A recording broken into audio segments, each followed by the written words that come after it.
நான் உங்கள் முத்துக்குமாரி. இந்த சேனல் இது வரைக்கும் நீங்கள் பார்க்கல அப்படின்னா சப்ஸ்கிரைப் பண்ணிக்கோங்க, பெல் ஐக்கனை ப்ரெஸ் பண்ணிக்கோங்க. அதில் ஆல் அப்படின்னு ஒரு ஆப்ஷன் இருக்குது, அதை சூஸ் பண்ணிக்கோங்க. ஸோ தட் நாங்கள் போடுற எல்லா வீடியோஸும் உங்களுக்கு நோட்டிஃபை ஆகும். ஸோ இப்போது இந்த வீடியோவில் 2024க்கான புத்தாண்டு ராசி பலன், ஆங்கில புத்தாண்டு ராசி பலன் 12 ராசிக்கும் பார்த்துட்ருக்கோம். அந்த வரிசையில் இப்போ நாம் பார்க்க போகிற ராசி விருச்சிகம், செவ்வாயோட ராசி. ஸோ நான் ஆல்ரெடி சொன்ன மாதிரி மேஷம் ஒரு வேகம் விவேகம் இருக்கும்னா, இங்கே வேகம் கொஞ்சம் அதிகமாகவே இருக்கும் மேஷத்தை விட. ஒரு சின்ன ஒரு மூர்க்கத்தனத்தை வந்து செவ்வாய் கொடுப்பாரு. ஒரு மென் விருச்சிக ராசியில் இருக்கிறாங்க, அந்த ராசி அதிபதி செவ்வாய் கெட்டு போகாத பட்சத்தில் ரொம்ப மேஸ்குலனாக இருப்பாங்க. ஸோ இப்போ இந்த விருச்சிக ராசிக்கு வந்து எப்படி இருக்க போகுது இந்த 2024? கிட்டத்தட்ட 2015 விருச்சிகம் நிறைய சஃபர் ஆகிட்டீங்க ஃப்ரம் அந்த ஜென்ம சனியிலேருந்து எல்லாமே. இதுக்கு முக்கியமான ரீசன் என்னென்னா, அஷ்டம சனி ஜென்ம சனி மற்ற ராசிகளை படுத்துறதை விட விருச்சிகத்தை ஏன் படுத்துது அப்படின்னா, மொதல் ரீசன் வந்து செவ்வாய்க்கு சனி ஆகாத கிரகம் இயற்கையாகவே. இன்னொன்று விருச்சிகம் ஒரு ஸ்திர ராசி, அதுக்கு 3ஆம் அதிபதி சனி, 3ஆம் இடம் வந்து பாதகஸ்தானம். ஸோ இந்த 2 விஷயமே இருக்குது. மேஷத்துக்கு கூட செவ்வாய்க்கு ஆகாதவர்னாலும் மேஷத்துக்கு 3rd ஹவுஸோ இல்லை 9th ஹவுஸ்லோட சனி இல்லை. ஆனால் விருச்சிகம் வந்து இப்படி ஒரு இடியாப்ப சிக்கலில் வந்து சனிகிட்ட மாட்டிட்டு இருக்கக்கூடிய ஒரு ராசி தான். ஸோ 2024 எப்படி இருக்குது?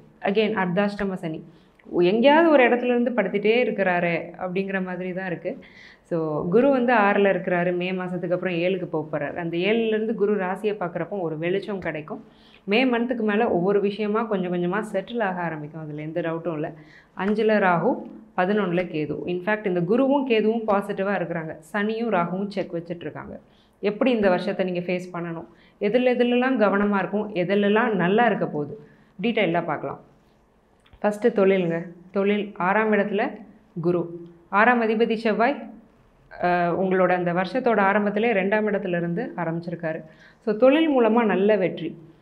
நீங்கள் தனியாக பண்ணாலும் பரவாயில்ல, பார்ட்னர்ஷிப் போட்டு பண்ணாலும் பரவாயில்ல, மணி மேக்கிங் இந்த வருஷம் நல்லா இருக்க போகுது, ரொம்ப எக்ஸலண்ட்டாக இருக்க போகுது. தொழிலில் வந்து ஒரு குறையுமே கிடையாது. சுப கடன்கள் வாங்க வைக்கும். ஸோ சில பிஸ்னஸ்க்காக நான் இன்வெஸ்ட் பண்ணுறதுக்காக கடன் வாங்குகிறேன் அப்படின்னு உங்களை கண்டிப்பாக வாங்க வைக்கும். அதுவும் இயர் பிகினிங்லேயே வாங்க வைக்கும். அது நல்ல விஷயந்தான், உங்கள் பிஸ்னஸ் நல்லா தான் இருக்க போகுது. ஸோ உங்களோட தகுதி, உங்களுடைய நிலை, உங்களால் எப்படி எவ்வளோ கடனை உங்களால் தாங்க முடியுங்கிறதுக்கு தகுந்த மாதிரி லோன் வாங்கிக்கிறது நல்லது. ஏன்னா 4ல் ஆல்ரெடி சனி இருக்கிறாரு, அதையும் மனசில் வச்சுக்கோங்க. தொழில் சூப்பராக இருக்குது. சரி, நாங்கள் வேலையில் இருக்கோம், எங்களுக்கு வந்து வேலை எப்படி போக போகுது, நாங்கள் வந்து பிஸ்னஸ் பீப்புளெலாம் கிடையாது, we are working, job stress நிறையா இருக்குது, சாட்டிஸ்ஃபேக்ஷனே வர மாட்டேங்குது, ரொம்ப நாளாக வரல.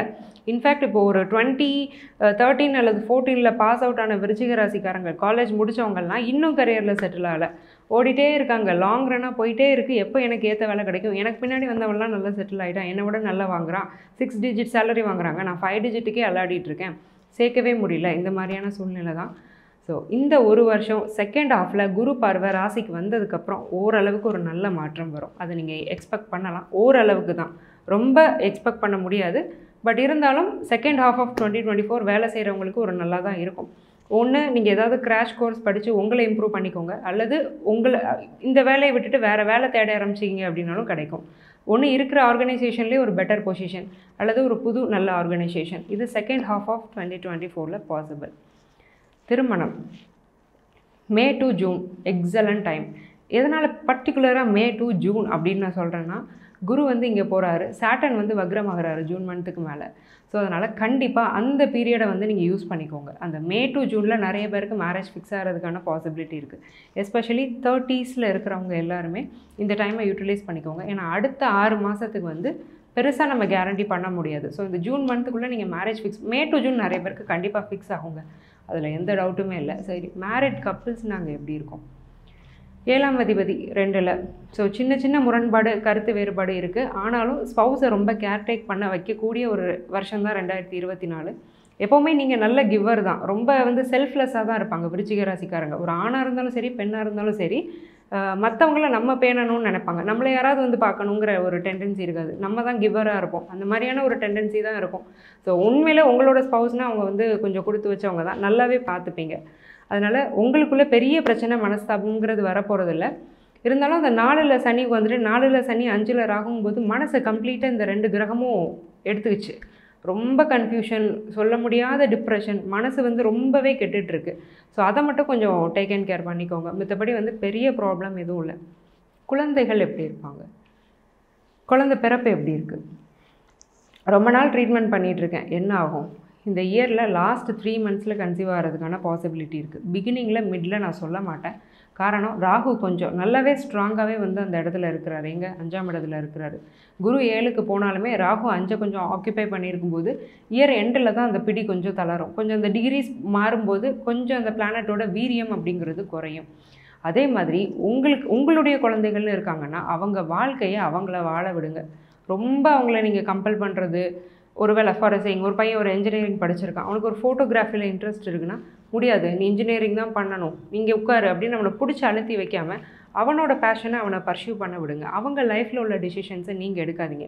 ஏன்னா இந்த வருஷம் குழந்தைங்க மன ரீதியாக ரொம்ப பாதிக்கப்படுவாங்க, விருச்சிக ராசிக்காரங்களோட குழந்தைங்க. ஸோ அவங்களுக்கு நீங்கள் ஒரு பேரண்ட்டாக ஒரு நல்ல சப்போர்ட்டை கொடுங்க. ஒரு வீட்டிலேருந்து ஒரு நல்ல சப்போர்ட் கிடைக்குதுனாலே ஒரு 50 to 60% வெளியில் நடக்கிற பிரச்சனைகளை அவங்களால சமாளிக்க முடியும்.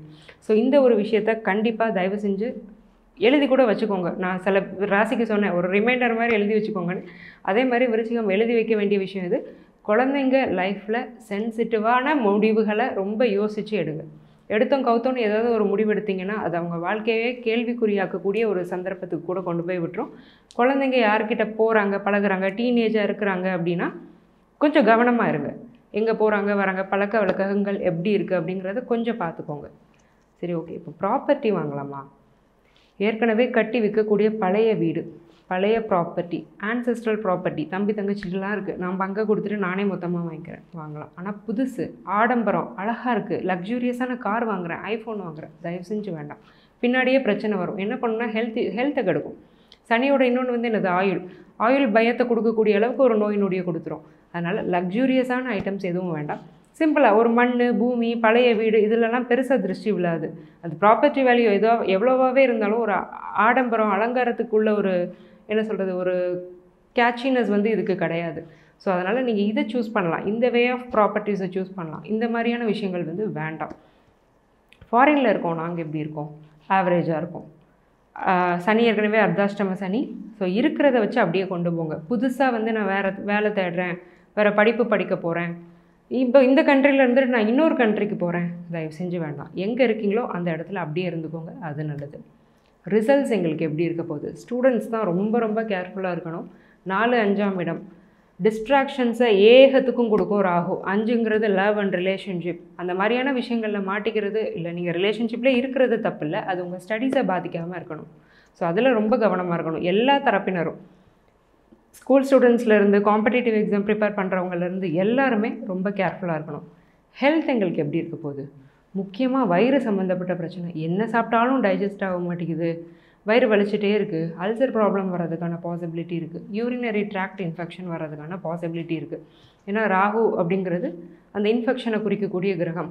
ஸோ அவர் உட்கார்ந்துருக்கிறாரு, அந்த வீட்டு அதிபதியான குரு வந்து 6ல் இருக்கிறாரு. ஸோ சின்ன ஃப்ளூ, வைரஸ், இந்த மாதிரியான விஷயங்களும் உங்களை அட்டாக் பண்ணுறதுக்கான பாசிபிலிட்டி இருக்குது. கொஞ்சம் நிதானமாக இருங்க, நிதானமாக யோசித்து எந்த முடிவையும் எடுங்க, அதுதான் உங்களுக்கு நல்லது. ஓவராலாக 2024ல் பாசிட்டிவ்ஸும் இருக்குது, நெகட்டிவ்ஸும் இருக்குது. நீங்கள் குருவையும் கேதுவையும் ஆக்டிவேட் பண்ணிங்கன்னா இந்த இயர் வந்து பாசிட்டிவாக போகுது. மனசு அழுத்தத்துக்கு ரொம்ப முக்கியத்துவம் கொடுத்து, எடுத்தோம் கவுத்தோன்னு முடிவு எடுத்து, பிள்ளைங்க வாழ்க்கையில் ரொம்ப சென்சிட்டிவான முடிவு எடுத்து, இந்த மாதிரியான விஷயங்களை நீங்கள் பண்ணுறீங்க அப்படின்னா அந்த நெகட்டிவ் சைடு ஆக்டிவேட் ஆகிறதுக்கான வாய்ப்பு இருக்குது.